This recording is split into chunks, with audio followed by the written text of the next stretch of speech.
ಇವತ್ತಿನ ಕಾರ್ಯಕ್ರಮದಲ್ಲಿ ನಮ್ಮ ಜೊತೆ ಜಾಯ್ನ್ ಆಗಿದ್ದಾರೆ ಭುವನಂ ಗಗನಂ ಸಿನಿಮಾದ ನಿರ್ಮಾಪಕರಾಗಿರ್ತಕ್ಕಂಥ ಮುನೇಗೌಡರು ಸರ್. ಕಾರ್ಯಕ್ರಮಕ್ಕೆ ಸ್ವಾಗತ. ನಮಸ್ಕಾರ ಸರ್.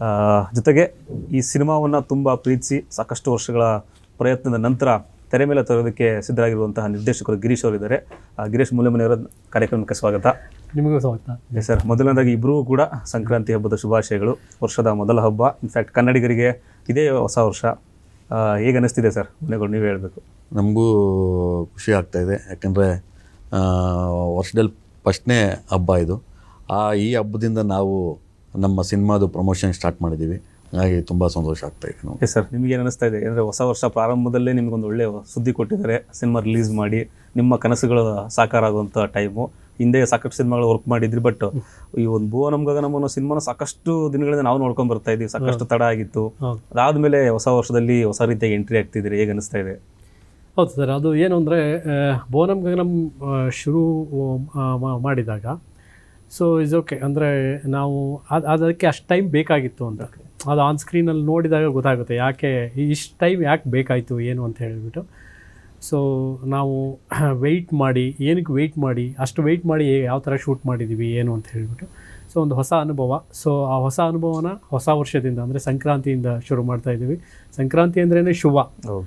ಸೊ ಶುಭದಿಂದ ಶುರು ಮಾಡ್ತಾಯಿದ್ದೀವಿ. ಹಾಗಾಗಿ ಫೆಬ್ರವರಿ 14ಕ್ಕೆ ಎಲ್ಲ ಶುಭವಾಗುತ್ತೆ ಅನ್ನೋ ನಂಬಿಕೆ, ಪ್ಲಸ್ಸು ಜನಗಳು ನಮ್ಮನ್ನು ತುಂಬ ಪ್ರೀತಿಯಿಂದ ಸ್ವೀಕರಿಸ್ತಾರೆ ಅನ್ನೋ ಒಂದು ನಂಬಿಕೆಯೂ ತುಂಬ ಬಲವಾಗಿದೆ.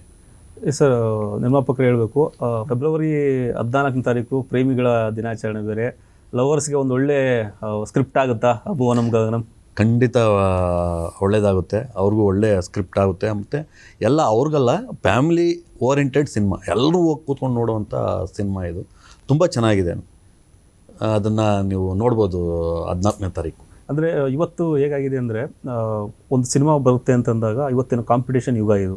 ಬೇರೆ ಲ್ಯಾಂಗ್ವೇಜ್ ಸಿನಿಮಾಗಳು ಬರುತ್ತೆ, ಬೇರೆ ಬೇರೆ ಕಾಂಪಿಟೇಷನ್ಸ್ ಇರುತ್ತೆ. ಇವಾಗೆಲ್ಲ ಪ್ಯಾನ್ ಇಂಡಿಯಾ ಅನ್ನೋ ಕಾನ್ಸೆಪ್ಟ್ ಬೇರೆ. ಸೊ ಇದೆಲ್ಲಗಳ ಮಧ್ಯೆ ಭುವನಂ ಗಗನಂ ಸಿನಿಮಾ ಎಷ್ಟು ಸ್ಪೆಷಲ್ ಆಗುತ್ತೆ ಕನ್ನಡಿಗರಿಗೆ ಅನ್ನೋದು ಒಂದು ಕುತೂಹಲ. ಅದ್ರ ಬಗ್ಗೆ ಮಾತಾಡೋದಾದ್ರೆ ಸರ್, ನನಗೆ ಮೊದಲಿಂದನೂ ಏನಿತ್ತು ಅಂದರೆ ಒಳ್ಳೆಯ ಒಂದು ಫ್ಯಾಮಿಲಿ ಓರಿಯೆಂಟೆಡ್ ಸಿನಿಮಾ ಕೊಡಬೇಕು. ನಾವು ಬಂದು ಸಿನಿಮಾ ಮಾಡಿದ್ರೆ ನಮ್ಮ SVC ಬ್ಯಾನರ್ಸಿಂದ ಜನ ಬಂದು ನೋಡಬೇಕು ಮುಂದಕ್ಕೂ. ಆ ರೀತಿ ನಾವು ಫಸ್ಟು ಸಿನಿಮಾಯಿಂದನೇ ಸ್ಟಾರ್ಟ್ ಮಾಡ್ಕೊಂಡು ಹೋಗ್ಬೇಕು ಅಂತ ನನ್ನ ಅಭಿಪ್ರಾಯ ಇದೆ ಸರ್. ಹಂಗಾಗಿ ಇವರು ಹೇಳಿದ ತಕ್ಷಣ, ನನಗೆ ಕತೆ ಹೇಳಿದ ತಕ್ಷಣ ಎಲ್ಲೋ ನನಗೆ ಓಕೆ ಇದು ವರ್ಕ್ ಆಗುತ್ತೆ ಅಂತ ಹೇಳ್ಬಿಟ್ಟು ನಾನು ತುಂಬ ಖುಷಿಪಟ್ಟು ಮಾಡಿದಂಥ ಸಿನಿಮಾ ಇದು. ಎಲ್ಲ ಇಡೀ ಕನ್ನಡಿಗರಿಗೂ ಇದು ಚೆನ್ನಾಗಾಗುತ್ತೆ, ಎಲ್ಲ ಪ್ರೋತ್ಸಾಹ ಮಾಡ್ತಾರೆ ಅನ್ನೋ ನಂಬಿಕೆ ನನಗೆ ಇದೆ. ಗಿರೀಶ್, ಇದು ಒಂದು ಹುಕ್ ಅಂತ ಹೇಳ್ತಾರೆ ಗೊತ್ತಾ? ಫಾರ್ ಎಕ್ಸಾಂಪಲ್ ಒಂದು ಡ್ಯಾನ್ಸನ್ನು ಸ್ಟಾರ್ಟ್ ಮಾಡೋದು ಒಂದು ಹುಕ್ ಸ್ಟೆಪ್ ಅಂತ ಸ್ಟಾರ್ಟ್ ಆಗುತ್ತೆ. ಸೊ ನಿಮಗೆ ಭುವನಂ ಗಗನಂ ಅಂತಾಗ ಆ ಒಂದು ಗ್ರಿಪ್ ಸಿಕ್ಕಿದ್ದಿಲ್ಲಿ, ಆ ಹುಕ್ಕು ಸ್ಟಾರ್ಟ್ ಆಗಿದ್ದಿಲ್ಲಿ. ಯಾಕಂತಂದರೆ ಇಡೀ ನಾವು ಟೀಸರ್ ನೋಡಿದ್ದೀವಿ, ಸಾಂಗ್ಸ್ ನೋಡಿದ್ದೀವಿ, ತುಂಬ ಮೆಲೋಡಿ ಆಗಿದೆ. ಎಲ್ಲೂ ಕೂಡ ಧಾಮ್ ಧೂಮ್ ಫೈಟ್ಗಳು, ಪಂಚ್ ಡೈಲಾಗ್ಗಳು ಅವೆಲ್ಲ ಇಲ್ಲ. ತುಂಬ ಲೇಟ್ ಈ ಥರ ಸಿನಿಮಾಗಳು ಬರೋದೇ ಅಪರೂಪ ಕನ್ನಡದಲ್ಲಿ ಅಥವಾ ಬೇರೆ ಭಾಷೆಗಳಲ್ಲಿ ಕೂಡ. ತುಂಬ ಪೀಸ್ಫುಲ್ಲಾಗಿ ಹೋಗೋದು, ಒಂದು ಬ್ಯೂಟಿಫುಲ್ ಲವ್ ಸ್ಟೋರಿ, ಇದು ಕ್ರಿಯೇಟ್ ಮಾಡೋದೇ ಒಂದು ಚಾಲೆಂಜಿಂಗ್ ಆಗಿರುತ್ತೆ. ನಿಮ್ಗೆ ಆ ಥಾಟ್ ಹುಟ್ಟಿದ್ದಲ್ಲಿ, ಆ ಹುಕ್ಕು ಸಿಕ್ಕಿದ್ದಲ್ಲಿ ಅನ್ನೋದು? ಓಕೆ, ನಾನು ಆಫ್ಟರ್ ರಾಜರು ಆದ ತಕ್ಷಣವೇ ಓಕೆ ನಾನೊಂದು ಮತ್ತೆ ಒಂದು ಕತೆ ಬರೀಬೇಕಾಗಿತ್ತು, ಒಂದು ಜರ್ನಿನ ಸ್ಟಾರ್ಟ್ ಮಾಡಬೇಕಲ್ವ.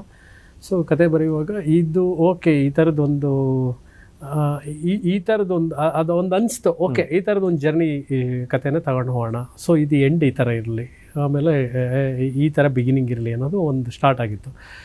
ಸೊ ನನ್ನ ಎಕ್ಸ್ಪೀರಿಯೆನ್ಸಲ್ಲಿ ಒಂದಷ್ಟು ಓದ್ತೀವಿ, ಕೇಳ್ತೀವಿ, ನೋಡ್ತೀವಿ. ಸೊ ಅದೆಲ್ಲದ್ರ ಮಧ್ಯೆ ಒಂದು ಓಕೆ ಈ ಥರದ್ದು ಒಂದು ಇದ್ದರೆ ತುಂಬ ಚೆನ್ನಾಗಿರುತ್ತೆ ಅಂತ ಥಿಂಕ್ ಮಾಡ್ತಾನೇ ಇದ್ದೆ. ಓಕೆ, ನೆಕ್ಸ್ಟ್ ಏನು ಮಾಡೋಣ, ಹಾರರ್ ಥರ ಮಾಡೋಣ ಅಥವಾ ಒಂದು ಆ್ಯಕ್ಷನ್ ಓರಿಯೆಂಟೆಡ್ ಹೋಗೋಣ, ಮಾಸ್ ಮಾಡೋಣ, ಇಲ್ಲ ನನ್ನ ಸ್ಟ್ರೆಂತ್ ಏನೋ, ನಾನು ಫ್ಯಾಮಿಲಿ ಓರಿಯೆಂಟೆಡ್ ಸ್ಟೋರಿ ಕತೆ ಜೊತೆಗೆ ಸ್ವಲ್ಪ ಯೂತ್ಸ್ನ ಅಟ್ರ್ಯಾಕ್ಟ್ ಮಾಡಬೇಕು. ಆ್ಯಕ್ಚುಲ್ ಭುವನಂ ಗಗನಂ ಸಿನಿಮಾದಲ್ಲಿ ಯೂತ್ಸ್ನ ಅಟ್ರ್ಯಾಕ್ಟ್ ಮಾಡೋಂಥ ಪಾಯಿಂಟೇ ಇರೋದು. ಇವತ್ತಿನ ಜನ್ರೇಷನ್ ಲವ್ವೇ ಇರೋದು. ಯೂತ್ ಅಂದರೆ youthful love story actual Bhuvanam Gaganam. So ಅದು ಪ್ರತಿಯೊಬ್ಬರಿಗೆ ನಿಮಗೆ ಟೀಸರಲ್ಲಿ, ಟ್ರೈಲರಲ್ಲಿ ಕಾಣುತ್ತೆ. ಇದು ಏನದು ನದಿ ಥರ ಶಾಂತವಾಗಿ ಹರ್ಕೊಂಡು ಹೋಗಿದೆ ಅಂತ. ಒಂದೊಂದು ಸಾರಿ ಸಮುದ್ರ ಥರ ಅಲೆಗಳು ಬರ್ತವೆ ಸಿನಿಮಾದ ಒಳಗಡೆ.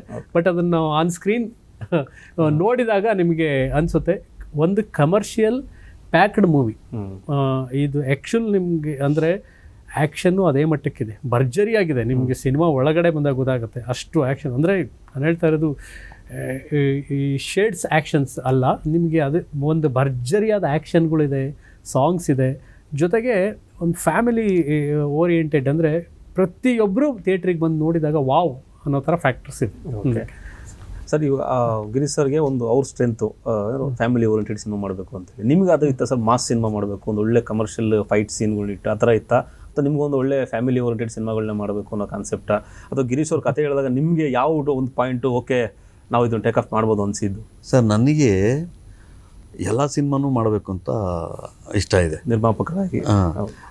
ಕಮರ್ಷಿಯಲ್ಲು ಮಾಡಬೇಕು, ಲವ್ ಇದು ಮಾಡಬೇಕು. ಆ್ಯಕ್ಚುಲಿ ಎಲ್ಲ ಬಂದು ಕೂತ್ಕೊಂಡು ನೋಡಿದಾಗ ಮುಜುಗರ ಆಗಬಾರ್ದು, ಆ ಥರ ಸಿನಿಮಾ ಮಾಡಬೇಕು ಅಂತ ನನಗೆ ಇದಿರೋದು. ಆಮೇಲೆ ಇನ್ನೊಂದೇನು ಅಂದರೆ, ಯಾವುದೇ ಒಂದು ಕೆಲಸ ಮಾಡಬೇಕಾದ್ರೆ ನಮಗೆ ಅದು ಎಲ್ಲೋ ಒಂದು ಸೂಚನೆ ಬರುತ್ತೆ ನನಗೆ, ಓ ಇದನ್ನು ಮಾಡಬೇಕು ಅಂತೇಳಿ ಅನಿಸುತ್ತೆ.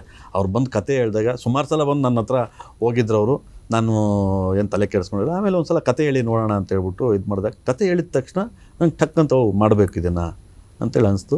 ಹಂಗಾಗಿ ನಾನು ಈ ಪ್ರಾಜೆಕ್ಟು ಕೈ ಎತ್ಕೊಂಡೆ.